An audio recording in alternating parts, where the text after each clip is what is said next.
మంది నా నియోజకవర్గం వాళ్ళు నేను కూర్చొని రాత్రి 11 గంటలకు ఇదే పెద్దిరెడ్డి రామచంద్రారెడ్డి వచ్చి నా కాళ్ళు పట్టుకొని నన్ను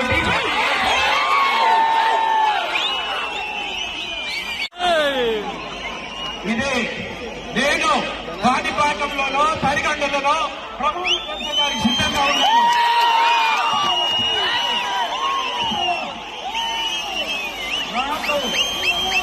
నాకు కాళ్ళు పట్టుకుంటే అలవాటు లేదు. నేను సగౌరవంగా అమర్నాథ్ రెడ్డి కొడుకుని. నేను చెప్పాను ఇలా కథ చాలా ఉంది, ఇలా కథ చాలా ఉంది.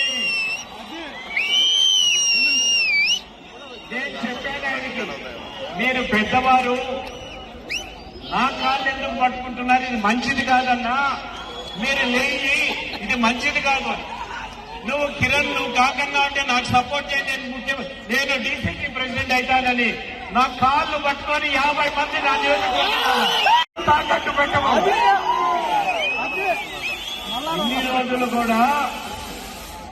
ఇన్ని రోజులు కూడా ఎందుకు ఆయన్ని అవమానపరిచేదని చెప్పలేదు. కానీ అధికార అహంకారం అన్నారు.